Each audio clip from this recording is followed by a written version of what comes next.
Hi guys, welcome to Free Automation Learning channel and my name is Chirag. In previous video we have seen how we can achieve self-healing in Selenium Webdriver and what is a self-healing and how it useful. So in this video we see by using Selenium, it is open source project, and by integrating Selenium in our current framework we can achieve self-healing, right? So we will see how we can integrate Selenium in our framework, and we also create a simple test script to give a demo. So basically self-healing is that if any locator has been changed in deployment, means QA dev team give a new build to QA and they change any locator, then at the runtime it will generate a new locator and it will decrease a manual effort, and also it also decrease the failing rate, because if any locator has been changed then Selenium WebDriver is not able to identify that locator, but by using Self-Healing it identify the changes of a new locator and it will generate a new web element using its mechanism, right? So let me open a Google, and this is a Selenium. So how will get this? Open a Google search and write Selenium here, and for the second link you can see there are a different repository. They also support the APM, right? They also support a web. So in this video we are going to see web. So I open a web, and this is the project of Selenium, and you need to copy this, only this dependency in this repository, and paste on your framework. So currently I am using a Maven, so I have copied this repository. I already copied this repository, you can see here, and I am using this 2.05.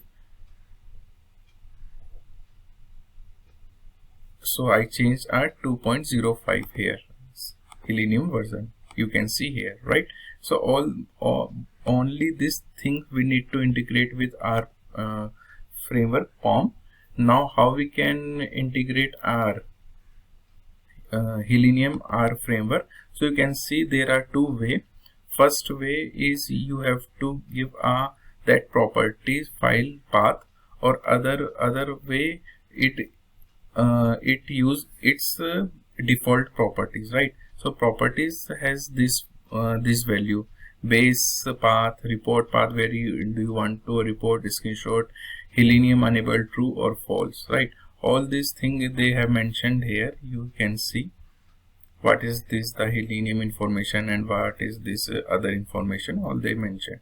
So for the demo I just copy this two part here and I already paste. You can see here I created a web driver, right?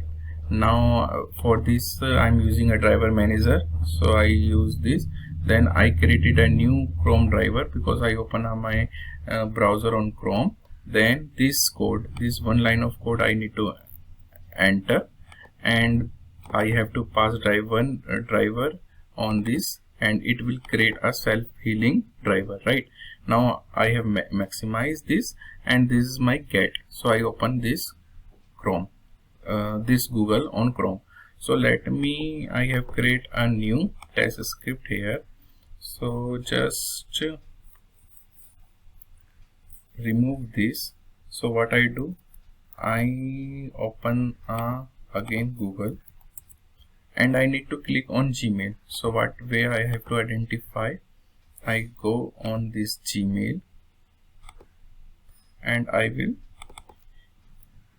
create a new XPath. So this is the A text,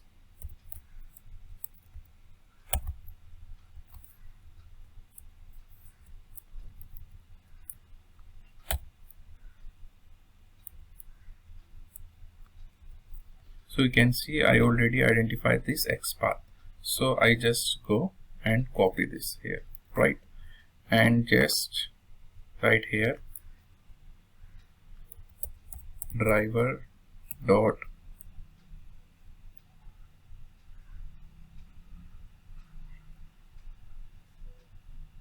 find element by dot XPath, and we'll pass the XPath value here and dot click here, right?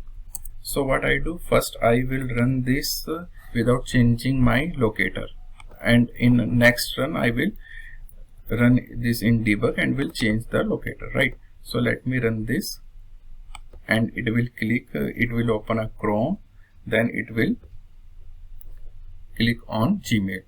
So you can see it open a Chrome here,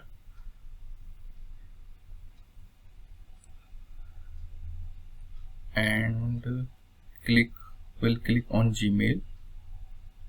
So you can see a Gmail has been clicked successfully, right?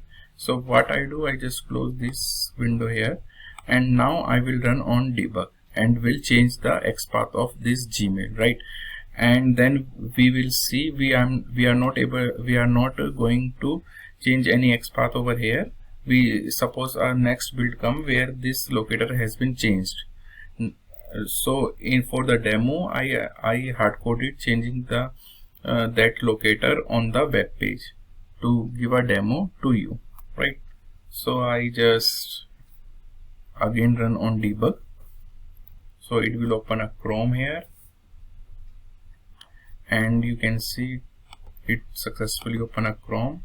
Now what I do, I just go click on inspect and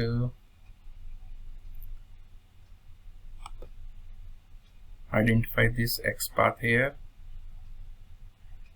So today's my system is little bit slow,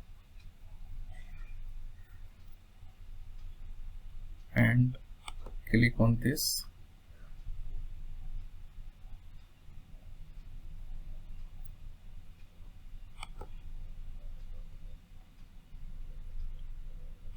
So I click on this and identify Gmail. Now I will change the text here, because what I did, I changed a Yahoo here.